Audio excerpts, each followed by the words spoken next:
Vamos orar mais uma vez? Pai, quero pedir que o Senhor abra a nossa mente agora, Deus, nos conecte à Sua palavra e que possamos sair daqui hoje cheio daquilo que Tu queres para nós, Senhor Deus. Me usa, ó Pai, e abre a minha mente, a minha boca também, para falar somente aquilo que Tu queres que eu fale. Nada mais, nada menos. E toca os nossos corações. Em nome de Cristo. Amém. Que bom estar aqui com vocês. Obrigado mais uma vez pela oportunidade. Creio que todos me conhecem, né? Eu sou Fabrício Galego.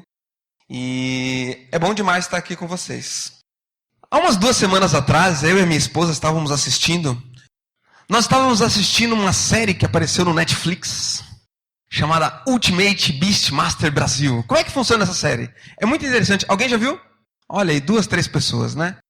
Funciona assim, eles montaram um cenário, e nesse cenário tem várias provas de resistência. Então separaram ali as melhores pessoas de cada país, mais ou menos uns 6 países, e as pessoas têm que assim, andar, provas de equilíbrio, provas de pula de um lugar no outro, e escalada, né?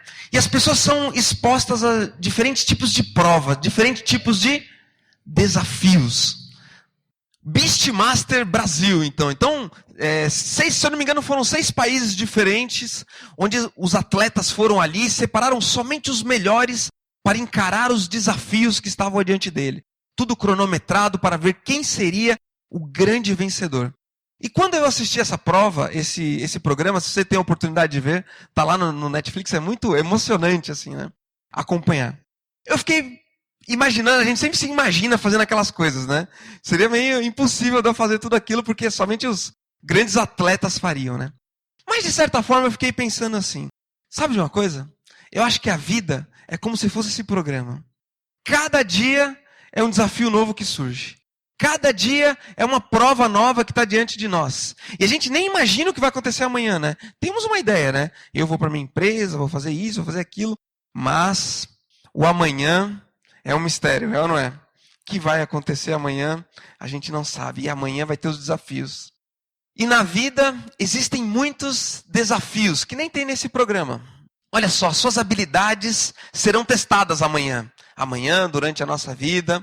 O seu conhecimento será posto à prova. Tudo aquilo que você sabe será testado também, outro desafio. A sua resiliência, eu coloquei essa folhinha nascendo de uma terra seca. Sabe o que é resiliência? É um outro grande desafio para nós. Quando as coisas dão errado e a gente tropeça, a resiliência é a nossa capacidade de se levantar. Olhar para cima, olhar para Deus e falar, Deus, vamos de novo. E começar do nada. Que beleza. Resiliência, um grande desafio também. Comunicação, grandes desafios na parte da comunicação. Saber se comunicar de forma correta. Aquilo que você fala é o que a pessoa entende. Nem sempre a gente fala de um jeito e a pessoa acha que não entendeu de outro jeito, que a gente pensa que achou que falou. Entendeu? Não, né? É assim, às vezes tem uns ruídos na comunicação. Às vezes acontece, grandes desafios também. E até mesmo a nossa fé. Sua fé será desafiada. Muitas vezes, na mesa do almoço, no trabalho, a nossa fé é colocada em xeque. Diante de certas situações da vida, onde a gente não sabe o que fazer, a nossa fé é testada. E os desafios estão diante de nós todos os dias. E o mundo, ele tem diversas estratégias de como se deve encarar esses desafios da vida. É ou não é? Existem diversos conceitos no mundo que o pessoal cria sobre os desafios. Por exemplo, eu coloquei alguns aqui. Pensamento positivo. Fabrício, quando vier um problema na sua vida, tenha pensamento positivo. E isso ajuda a solucionar todos os seus problemas. Algumas pessoas têm esse conselho na ponta da língua. Outro, não confie nas pessoas. Fabrício, não confie nas pessoas. As pessoas sempre vão te decepcionar. Não confie. O mundo tem diversos conselhos para a gente enfrentar os desafios. Outro conselho, os fins justificam para obter determinado tipo de resultado na sua vida, Fabrício. Não importa a sua metodologia. Não importa se você faz algo meio certo, meio errado. O que importa são os fins, são os resultados. Alguns dos conselhos que o mundo tem. E quando eu falo o mundo, para quem assim não está muito habituado com essa palavra assim, mundo, eu estou querendo dizer aqueles conceitos do senso comum. Conceitos muitas vezes que estão fora da palavra de Deus, fora da Bíblia. Outro, não está feliz? Troca de cônjuge. Olha que beleza. Tá difícil o casamento? Deu problema? Troca de cônjuge. Olha que beleza. Você vai com certeza achar uma muito melhor. E hoje em dia está na moda, né? Dizem que o pessoal troca uma de 50 por duas de 20. Eu ouvi dizer isso. Como se isso fosse solucionar os problemas. Não está feliz? Troca de cônjuge. Outro. Está na dúvida? Siga o seu coração. O que teu coração está mandando? Para que lado que ele está indicando? Siga o seu coração que não tem erro. O mundo tem diversos conselhos para a gente enfrentar os desafios.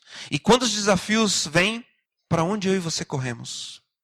O que norteia as nossas decisões? Que critérios eu e você assumimos para encarar os desafios do dia a dia e viver a nossa vida? E quando a gente se baseia por esses desafios, eu coloquei até mais um aqui. Dinheiro não traz felicidade, manda trazer. Dinheiro não traz felicidade, mas soluciona um monte de problema. Dinheiro soluciona tudo, Fabrício. Esse é um outro grande conselho que o mundo dá. E quando a gente se apega somente a esses conselhos, a gente parece essa criança, tentando solucionar um problema, tentando aprender os conceitos ali de matemática, tateando no escuro. E sabe qual é a beleza do Evangelho de Cristo? A beleza do Evangelho de Cristo, gente, não é simplesmente você aceitar Jesus, ser carimbado o seu passaporte, uma passagem para o céu, e você dizer assim, agora, quando eu morrer, eu vou para o céu.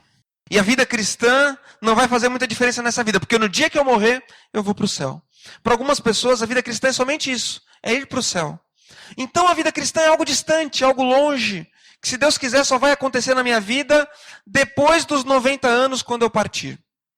E o que a Bíblia mostra é bem o contrário. A Bíblia mostra uma série de conselhos para nós. E nos mostra também que ao viver a vida e ao caminhar por diversos desafios, nós não estamos só, como essa criança tentando solucionar os problemas. Nós contamos com um adulto do nosso lado. Sabe quem é esse adulto? Alguém chuta quem é esse adulto do nosso lado? Quem? Jesus, nosso irmão mais velho. Aquele que caminhou por essa terra, que vivenciou os mesmos desafios que nós. Foi difícil para ele, mas ele venceu. E contamos também com uma coisa maravilhosa, gente. Sabe o que é? A palavra de Deus. A palavra de Deus é o nosso manual de instruções. Você sabe do que eu estou falando, né? Isso aqui, ó. Você tem lido o seu manual de instruções? Comprei uma geladeira lá em casa e a gente queria saber como é que ligava a geladeira. Parece simples, né? Só enfiar na tomada. É mesmo? Tem uma trava atrás dela que você tem que tirar. E eu abri o manual para ver como é que era essa tal dessa trava. Quando eu e você enfrentamos os desafios, quando eu e você tivermos os desafios do nosso casamento, tem que ir no manual, gente.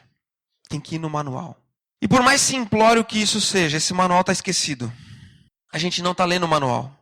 Está abandonado, pegando poeira na nossa casa. E nesse livro, diz como vencer os desafios da nossa vida. Você acredita nisso? Tem lido? Quanto tempo a gente tem gasto semanalmente em cima desse livro? E eu quero contar uma história para vocês hoje. Hoje eu estou animado nas histórias hoje. Desafios pequenos diante de um Deus, de um grande Deus. Eu vou contar a história de 4 jovens, 4 desafios, 4 decisões e 4 lições. Tudo 4. 4 jovens, 4 desafios, 4 decisões e 4 lições. E são jovens que enfrentaram desafios como eu e você vamos enfrentar no nosso dia a dia. Então pega a tua Bíblia e abre no livro de Daniel. Nós vamos passear um pouquinho por esse livro de Daniel. Daniel, Ananias, Misael e Azarias. É o nome dos 4 jovens. Abriu? Está no Antigo Testamento. Abre aí. 4 desafios. Todo mundo achou? Daniel capítulo 1, versículo 5. Muito bem. O rei designou-lhes uma porção diária de comida e de vinho da própria mesa do rei. Eles receberiam um treinamento durante 3 anos e depois disso passariam a servir o rei. Daniel, capítulo 1, versículo 5. Você tem um tema de casa essa semana, tá bom? Anote aí na sua memória. Dobra a página aí do Daniel, do livro de Daniel. Cada dia dessa semana, eu quero que você leia um capítulo de Daniel. Até o capítulo 6. Depois do capítulo 7 de Daniel, começa a profecia sobre o final dos tempos. Até o capítulo 6 é história. História desses 4 jovens. Aí eu vou passar meio por cima das histórias aqui hoje, mas fica de tema para casa. Cada dia, na segunda você lê o capítulo 1, na terça você lê o capítulo 2, tá bom? Tira aí 5 minutinhos para ler cada um dos capítulos do livro de Daniel. Só para você ter um contexto do que está acontecendo aqui no livro de Daniel. O rei Nabucodonosor, que era o rei da Babilônia, decidiu invadir Jerusalém e tomar a cidade de Jerusalém. E ele foi lá, sitiou e tomou a cidade de Jerusalém. E eu fico pensando, como é a melhor maneira de se tomar uma cidade? Quando eu assisto um filme sobre guerras da antiguidade, eu fico pensando assim, se eles matarem todo mundo que está naquela cidade, vai sobrar o quê? Uma cidade deserta, uma cidade vazia. Então, eu fico pensando assim, que lucro há num lugar deserto? Nada. Então o rei Nabucodonosor também pensou isso. Ele falou assim, quer saber? Eu vou usar uma estratégia para dominar Jerusalém. E a estratégia foi o que eu li para vocês. O rei, ele chamou os cabeças daquela cidade, chamou os jovens, os principais articuladores de Jerusalém para ir para a Babilônia. E chegar na Babilônia, ele decidiu que iria mexer com a cabeça daqueles jovens. E para você dominar um povo, basta tirar aqueles que pensam ali do meio deles. Ficou vulnerável o povo. E o primeiro desafio que esses jovens tiveram que enfrentar foi a ida para a Babilônia. Eles cresceram num contexto onde a lei de Deus era comunicada de um para o outro. Eles tinham um profundo conhecimento da palavra de Deus e dos ensinamentos. Mas diante dele, a realidade mudou. Primeiro grande desafio, a grande oportunidade de ir para a Babilônia. E esse desafio, sempre quando tem um desafio diante de nós, o que o inimigo nos propõe é algo muito difícil de lidar.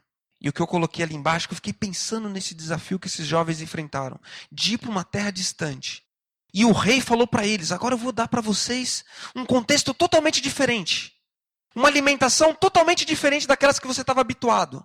E lá no fundo, o que o rei Nabucodonosor estava querendo dizer para aqueles jovens é o seguinte, você é muito mais do que isso. Virou para os jovens e falou, esse negócio de Deus, esse negócio de Jerusalém, esse negócio de lei de Moisés, você é muito mais que isso. Os judeus, eles eram criteriosos quanto ao tipo de alimentação que eles podiam comer. O rei Nabucodonosor falou para aqueles jovens, cara, sério mesmo que você vai deixar de comer esse filé? Não, para com isso, você é muito mais do que isso. Você não precisa disso. Vem aqui, vou te mostrar o que é bom na vida.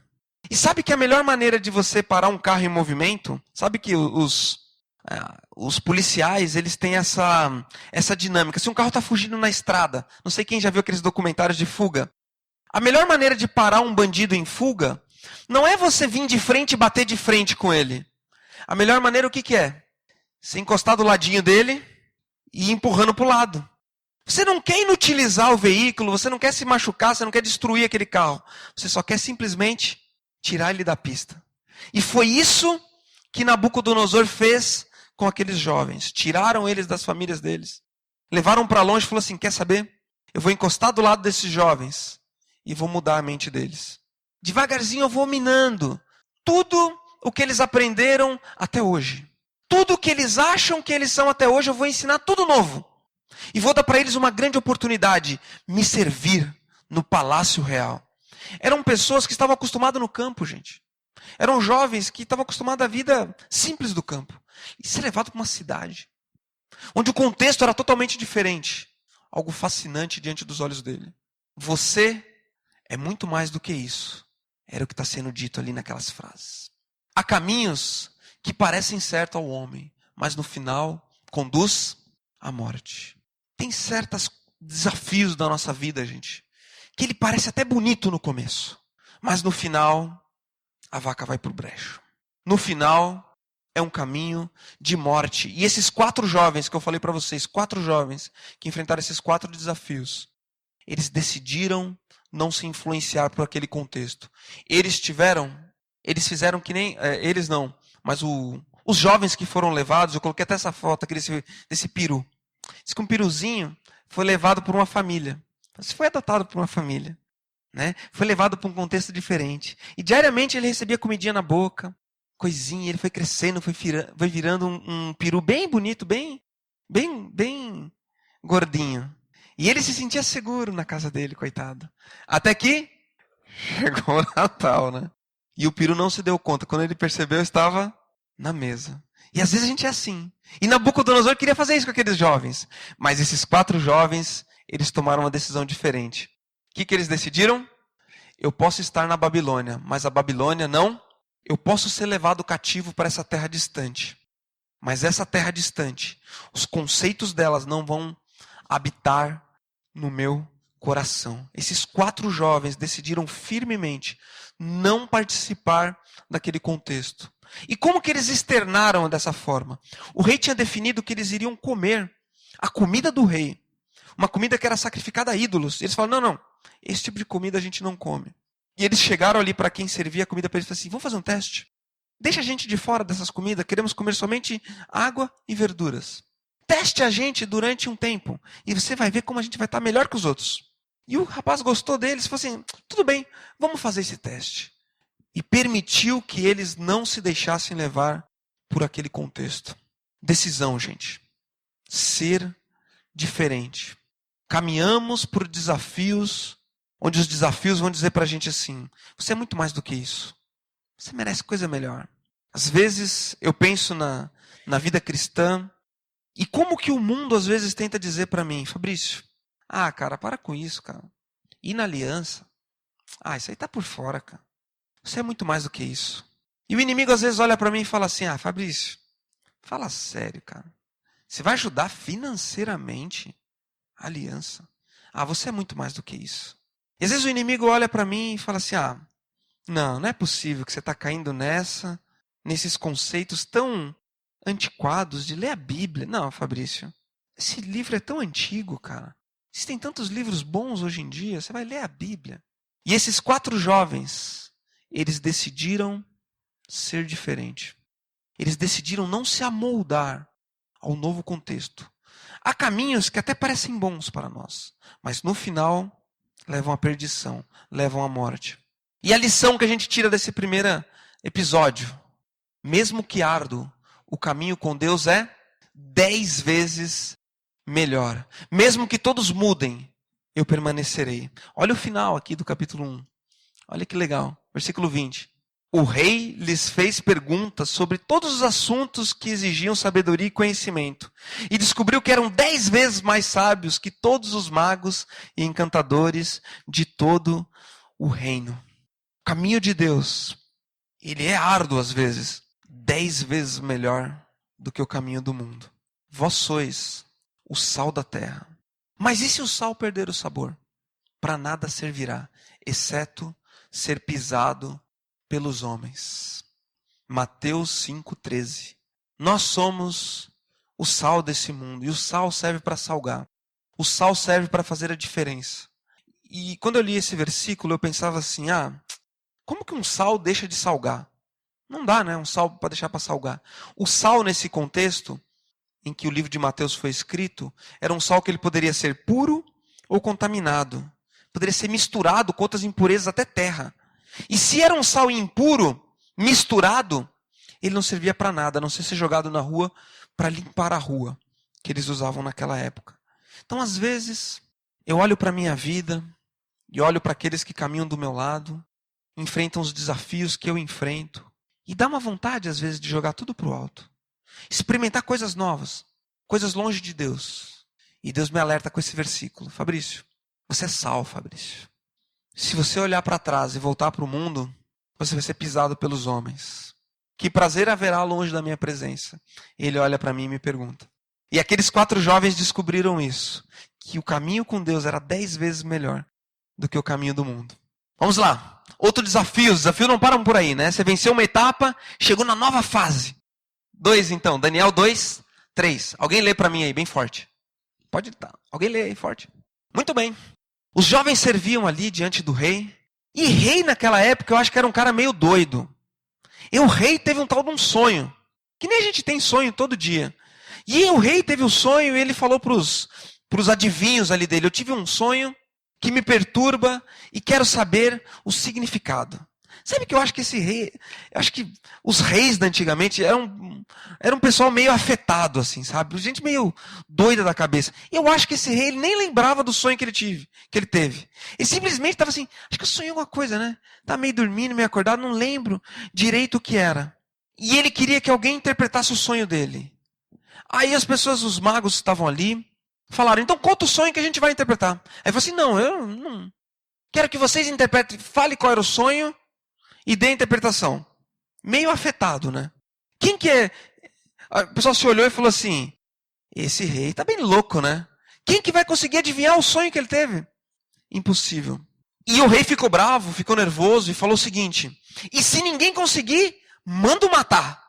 Manda matar, sem dó. E entre esses que foram mandados matar, estavam os 4 jovens. Esses 4 que eu estou falando dos desafios. E o segundo desafio que eles enfrentaram. A sua vida está nas mãos de quem? É uma pergunta que o rei fez para eles.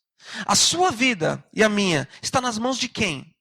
E o que o rei estava dizendo com aquela situação que se apresentou é o seguinte: você não é nada. Sabe por que você não é nada? Porque a sua vida está nas minhas mãos. É isso que o rei falou para eles. Se num primeiro momento o rei olhou para eles e falou, vocês são muito mais do que isso. No segundo momento, o rei olhou para eles e falou, você não é nada. Você é o meu divertimento, que eu acordei hoje de manhã e decidi matar. Você não é nada. E é isso que às vezes a gente se depara na vida. Esse mesmo desafio é colocado diante de nós. E nós temos que tomar uma decisão. Quando isso surgir diante de ti, alguém olhar para você e dizer, você não é nada. A sua vida está nas minhas mãos. Você não é nada. A gente tem que tomar uma decisão. E foi a decisão que os jovens tiveram que tomar. Daniel 2:17. Vamos lá. Vou ler aqui para vocês. Olha só, capítulo 2, versículo 17. Daniel voltou para sua casa, contou o problema aos seus amigos Ananias, Misael e Azarias, e lhes pediu que rogassem ao Deus dos céus, que tivesse misericórdia acerca deste mistério. Eu acho formidável isso que acontece, gente. Daniel, talvez vivendo os últimos momentos de vida, com medo, acho que estava com medo, né? Que imagina uma sentença dessa sobre ele. Correu para os amigos. E eu fico imaginando ele chegando ali falando com os amigos, galera, é o seguinte, cara, o rei teve um sonho, a gente tem que descobrir qual é esse sonho e falar a interpretação. Já pensou? Acho que o Ananias ia falar assim, gente boa, tem um buraco aqui em casa, vamos se esconder nesse buraco para tentar se salvar. Porque isso aí, cara, ninguém vai conseguir. Não foi isso que eles falaram. A decisão diante do desafio. Eu sei aonde eu devo buscar socorro. Só havia um capaz de interpretar aquele sonho do rei, que era o próprio Deus. E eu acho muito marcante o fato de Daniel ter ido buscar os amigos dele. E buscar ajuda, eu vejo que Daniel não estava só. Ele tinha pessoas ao lado dele, caminhando com ele. E quantas vezes a gente está só? Não tem ninguém caminhando conosco. E quando surge esse tipo de desafio, a gente não tem amigos para pedir ajuda. Estava com um amigo meu, um amigo que eu não tenho muito contato com ele. Ele confessou comigo. Eu fui viajar e encontrei com ele. De que ele se envolveu com algumas amizades que levaram ele por um caminho terrível. Ele se envolveu com alguns amigos do trabalho que começaram a dizer coisas para ele, que ele deveria ser muito mais do que aquilo que ele aparentava ser. E ele se envolveu com pessoas que ele não deveria se envolver. O que quase destruiu o casamento dele. E ele falou comigo, essa semana, com um olhar muito triste. Ele falou assim, Fabrício, eu tô aqui nessa cidade, é uma cidade longe daqui, e eu não tenho igreja. E ele olhou para mim e falou assim, e sabe, Fabrício, você é meu melhor amigo. Aí eu pensei comigo, falei assim, você tá mal de amigo, né? Você tá mal de amigo, cara, porque eu te vejo vez ou nunca, cara. A gente não conversa. E eu sou seu melhor amigo. Estamos só hoje em dia, gente. As pessoas não têm quem buscar. Estamos carentes de pessoas que sentem do nosso lado e busquem a Deus quando surge esse tipo de desafio na nossa vida. Estamos carentes de boas amizades. E essa é a marca da nossa geração. Nós sozinhos na nossa casa, desfrutando do nosso mundo. Ser amigo de alguém dá trabalho. Gasta tempo. Gasta dinheiro. Se deslocar até a casa da pessoa é difícil. E os amigos que você tem no Facebook, não se iluda, não são seus amigos. 5.000 amigos no Facebook eu tenho. Já pensou? Quanto amigo? É gente, hein, Fabrício? Talvez os amigos mais próximos estejam lá no Facebook, mas é uma falsa ilusão de amizade. Quando o bicho pega na sua vida, aonde você procura socorro? Desafio, segunda fase. Você não é nada. Talvez alguém está te dizendo isso nas entrelinhas, te diminuindo. Você é muito pouco, quase nada.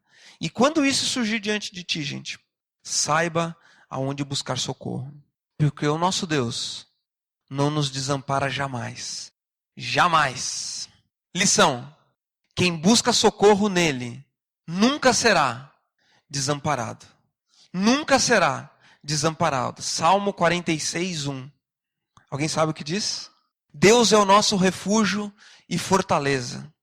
Socorro bem presente na adversidade. Deus é o nosso refúgio e fortaleza.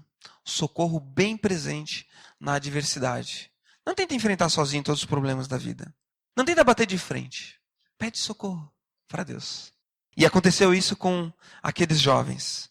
Deus mostrou para Daniel qual era o sonho do rei. E ele chegou para o rei e falou: rei, sei bem o que tu sonhou, porque Deus me mostrou. E falou certinho o que o rei tinha sonhado. Você sonhou com uma estátua bem bonita, assim grande. Ela era dividida em 4. E ainda falou a interpretação do sonho. E o rei, ao olhar aquilo, falou: realmente, esses 4 jovens adoram ao Deus vivo. Mas não parou por aí, né? Continuou. Os desafios sempre seguem. E eles enfrentaram mais uma dificuldade. Esse livro de Daniel, ele é riquíssimo, gente. Próximo capítulo, próximo desafio, próxima etapa. E agora você vai enfrentar o fogo da fornalha. Ai, meu Deus do céu. Daniel, capítulo 3, 17 e 18. Só para te explicar o que aconteceu no capítulo 3 de Daniel. Depois você lê em casa. Só para você ficar curioso de ler os detalhes depois. O rei decidiu. Rei é afetado, cara. Queria fazer uma estátua bem grande. E que todo mundo deveria se curvar diante dessa estátua. Ele ia tocar lá as buzinas e todo mundo deveria se prostrar diante daquelas estátuas. E os jovens, cada um olhou para o outro e falou assim: cara, esse joelhozinho aqui, cara, não se dobra diante de outro Deus, não. Somente diante de Deus. Tem certeza, cara? É, cara. E agora, o que a gente vai fazer? Olha, eu não me curvo. Eu também não. E tocou a trombeta, fez tudo lá, o circo todo, e todo mundo se ajoelhou diante da estátua, e eles não. E logo foram falar para o rei, falar: rei, tem uns guri ali, ó, que não se ajoelharam diante de ti. O rei já ficou bravo, né? Mandou chamar. E o terceiro desafio que foi colocado diante desses jovens é o seguinte: o que é mais valioso para você? E o que o rei estava colocando diante deles é o seguinte: você não tem escolha. Eu te coloquei numa sinuca de bico. Eu te coloquei numa situação que você não tem escolha. Você é isso ou é a morte? Você não tem escolha. O que é mais importante para você? Fazer o que é errado ou me desobedecer? O que você prefere? Perder o seu emprego ou fazer o que eu estou mandando? Quando alguém te diz isso, em outras palavras, o que está sendo dito é o seguinte: você não tem escolha. Você não tem escolha. E foi isso que o rei falou para aqueles jovens. E eles falaram: não. A gente não vai. Não adianta nem tocar de novo ali o trombone que a gente não vai se ajoelhar. Aí o rei falou: então tá bom. Joga os 3 guri na fornalha. Joga no fogo. Eu acho que esse rei, ele era meio assim, louco mesmo, esse negócio de fogo. Acho que ele ficava olhando o fogo e falava assim: deve ser gostoso queimar, né? Então eu vou jogar um guri dentro do fogo para ver como é que é a sensação. E esses guris, eles falaram para mim uma das frases que é a mais notória da Bíblia. É o capítulo 3, versículo 17 e 18 do livro de Daniel. Vou ler para vocês. Se formos atirados na fornalha em chamas, o Deus a quem prestamos culto pode livrar-nos. E ele nos livrará das tuas mãos, ó rei. Mas se ele não nos livrar, saiba, ó rei, que não prestaremos culto aos teus deuses, nem adoraremos a imagem de ouro que mandaste erguer. Sabe o que eles estão dizendo aqui? Você acha, rei, que eu não tenho escolha, mas quem dirige a minha vida não é você. Eu tenho escolha sim. E você pode até me mandar na fornalha. Se Deus quiser me salvar, Ele vai salvar. Mas se Ele não quiser me salvar, mesmo assim, eu não vou para essa fornalha. Eu não vou me ajoelhar diante de outro Deus a não ser o Deus verdadeiro. Nossa, gente, olha que frase. Às vezes eu olho para minha vida, minha fé é tão fraquinha, cara. E eu tenho inveja desses jovens, cara. Uma fé inabalável no Deus verdadeiro. E olha que formidável. Eles entraram naquela fornalha. E você sabe o que aconteceu? Eles caminharam ali no meio do fogo. E o rei ficou olhando assim para ver se chamuscava. E ele contou: 1, 2, 3, 4. Mas peraí, não foi 3 que a gente jogou? E agora tem 4? Tem mais um lá no meio desse grupo que a gente jogou. Quem é aquele lá? E a Bíblia fala ali no capítulo 3 de Daniel de que aquele quarto homem, aquele rapaz que estava junto com eles, era semelhante ao filho dos deuses. Para mim, era o próprio Cristo caminhando ali no meio do fogo com eles. Daí o rei chegou na porta e falou assim: gurizada, vem para fora. E eu fico imaginando os 3 se olhando assim, falando assim: vem você aqui lá dentro. Vem aqui experimentar para ver. Tiraram onda, porque eles tomaram a decisão de não negar o Deus deles. A decisão: nem a morte pode mudar os meus valores. A coragem de dizer não. Coragem para dizer não. Às vezes a gente não se ajoelha diante de outros deuses. A gente dá só uma ajoelhadinha, sabe? Bem de leve. Dá a impressão que a gente quer fazer um meio termo. E a gente acha que dá para pecar só um pouquinho. E que a vida, Deus nem vai perceber que a gente deu aquela ajoelhadinha. Para mim, uma história marcante que aconteceu na Segunda Guerra Mundial. Esse é um outro rei que teve no nosso mundo, Adolf Hitler. Ele também tinha uma síndrome de Deus, assim. Ele inventou essa saudação, né? Eu acho legal essa foto do August Landmasser. Tá vendo que todo mundo tá saudando Hitler? Isso aqui aconteceu em 1939, na inauguração de um navio militar. E todo mundo estava ali saudando Hitler, dizendo: é isso aí, Hitler, você é legal. Você mata todo mundo, você mata os judeus, você extermina, você acha que você é Deus. Mas não tem nada não, a gente tá aqui. Mas esse jovem, ó, tá vendo ele aqui? Vou dar um zoom aqui para vocês. No meio daquele povo todo, ele decidiu que ele não ia saudar Hitler, que ele ia ser diferente. E essa atitude dele, gente, foi que nem a atitude dos jovens ali. Falar assim: olha, você pode achar que você é quem você é. Eu não tenho vez contigo. Você pode dizer que você é Deus, que você é isso, que você é aquilo outro. Esse jovem aqui, o Augusto, depois ele foi para a guerra, foi convocado e desapareceu. Muito provavelmente foi morto em combate. E quando eu fiquei pensando nessa história e no que aconteceu com esses jovens na fornalha, e eu penso na nossa vida, nos desafios, e às vezes que a gente tem que dizer não. É difícil dizer não. No namoro, é difícil dizer não. Assim, não. Colocar os limites é difícil. Colocar o limite para o outro, dizer não. É difícil. E às vezes a gente acha que Deus nem está vendo. A gente, sexo antes do casamento, Fabrício, eu não faço. Mas a gente quase faz. A gente só dá uma ajoelhadinha de leve. Como se Deus ignorasse o nosso coração. E dizer não exige coragem de dizer não. E o fato de pronunciar esse não diante da autoridade é algo libertador para nós, gente. Porque a lição que eu tiro dessa parte é o seguinte: a vitória não está no êxito, mas sim no coração fiel. O que aqueles jovens disseram? Que assim, olha, Deus tem condições de nos livrar da fornalha. Mas, se Ele não livrar, mesmo assim, a gente não vai se prostrar diante de ti, rei. Eles estão querendo dizer: o que mais importa aqui, o que mais está em jogo, não é se eu vou me salvar ou não. Não é se vai dar certo esse meu não ou não. Não é se eu vou ter êxito ou não, mas sim a minha atitude diante disso que está acontecendo. É aí que mora a vitória. Sabe por quê? Por causa do nosso travesseiro, gente. Que a gente pode mentir para todo mundo, menos para nós mesmos. A gente tenta até mentir para nós mesmos. Mas quando a gente coloca a nossa cabeça no travesseiro, é aí que a consciência bate. E é aí que o Espírito Santo mostra. E quando a gente deveria ter dito não, e a gente disse sim, o Espírito Santo fala no nosso coração. E ele fala: cara, Não é por aí, volta. Coragem de dizer não, independente das consequências. Eu não quero dizer que ao dizer não a gente sempre vai se dar bem. Aqueles 3 guris, eles se deram bem. Não morreram na fornalha. E talvez eu e você vamos dizer não para situações da vida e a gente vai se dar mal. Talvez o seu chefe está pedindo para você fazer um negócio errado. E você tem que ter coragem para dizer não. Não, eu não. Isso eu não faço. Por que você não faz? Porque eu sirvo a um Deus que não compactua com a mentira. Talvez isso vai custar o seu emprego. Mas a vitória não está em ter um emprego ou não, gente. A vitória está no nosso joelho, se curvar ou não diante de um Deus diferente do nosso. Esse é o 3º desafio. Último desafio.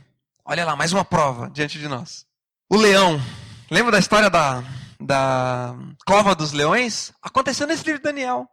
Uma fera. Daniel capítulo 6, versículo 13. Vamos lá. Então disseram ao rei, Daniel, um dos exilados de Judá, não te dá ouvidos. Faltou o T ali. Não te dá ouvidos, ó rei. Nem ao decreto que assinaste.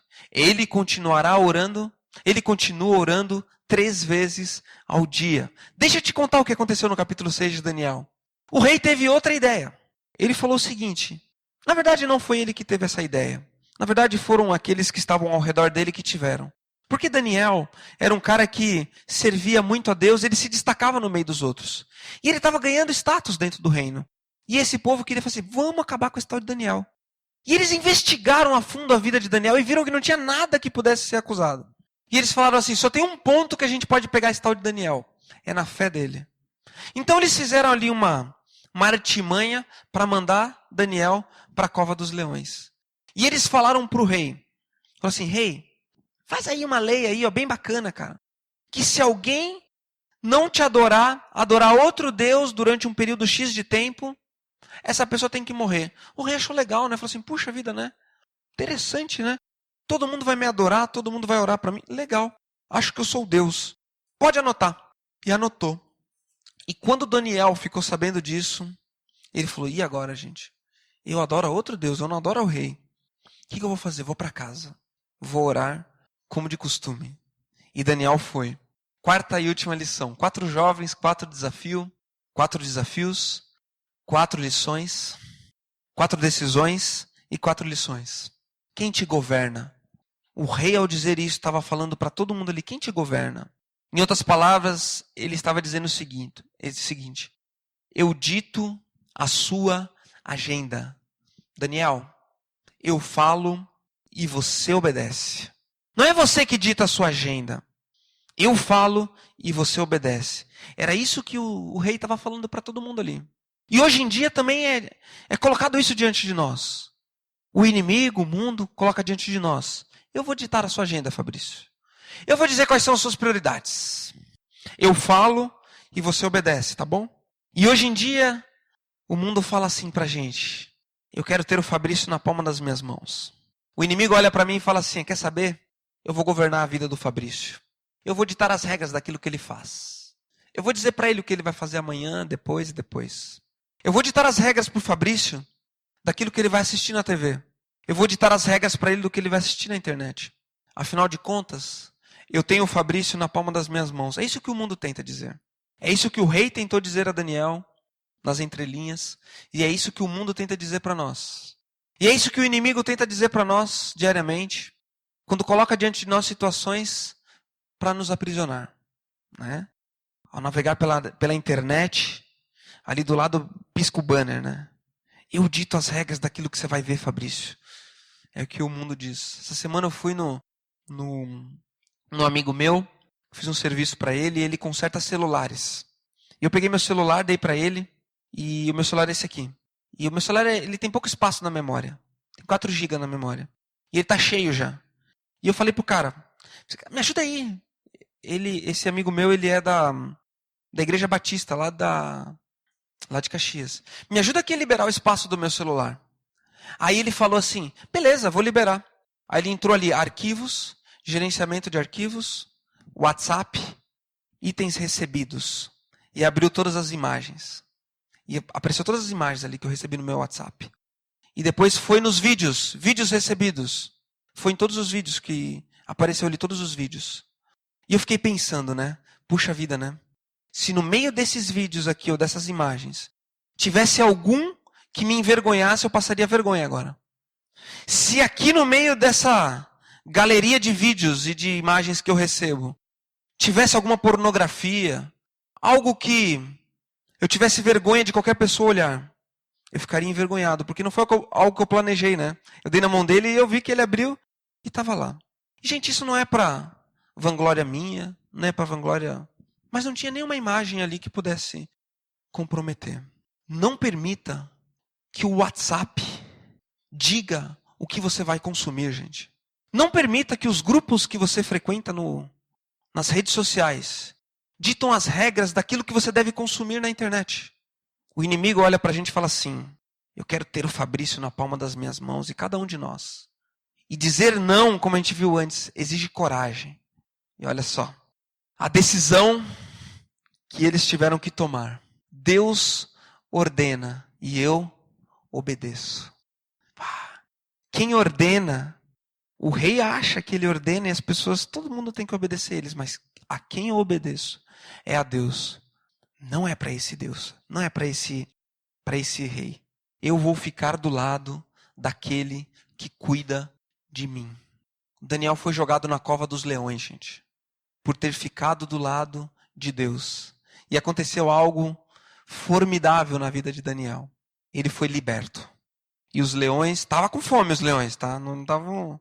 Naquela semana eles só tinham se alimentado de 2 criancinhas. Eles estavam assim, bem... Tô brincando. Mas os leões estavam ali famintos. Mas Deus fechou a boca daqueles leões, enquanto Daniel passou a noite ali. E na manhã seguinte o rei foi lá. E o rei gostava de Daniel, sabe? O rei tentou livrar ele, mas não conseguiu. Durante todo o dia, o rei tentou fazer com que Daniel fosse liberto da cova dos leões. Mas ele não teve poder para isso. Somente um teve poder para livrar Daniel dos leões, que foi o próprio Deus. E isso fala muito ao meu coração. Eu vou ficar do lado daquele que cuida de mim.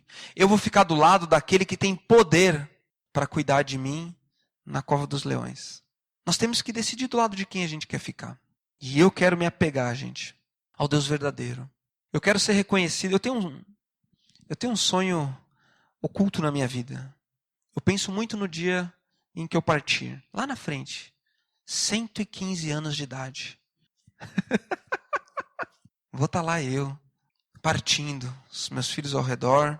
A minha esposa chorando ao lado. Vou deixar ela vai viver mais, né? A gente tá apostando para ver quem... Minha esposa ali chorando do lado do caixão, 115 anos, bem velhinho. E eu tenho um sonho na minha vida, gente. Que nesse dia, os meus filhos, talvez netos, amigos, parentes. Não precisa ter muita gente, não. Só pessoal, gente boa, assim, próximo. Um olha pro outro e fala assim: eu lembro do vô Fabrício. Eu lembro do tio Fabrício, olha. Ele era um cara que de manhã cedo acordava, ia pra sala, tocava uma musiquinha no violão, adorava a Deus. A minha esposa vai falar assim: eu nunca gostei de cantar com ele de manhã. De manhã eu não era muito animada para cantar. Ela vai falar.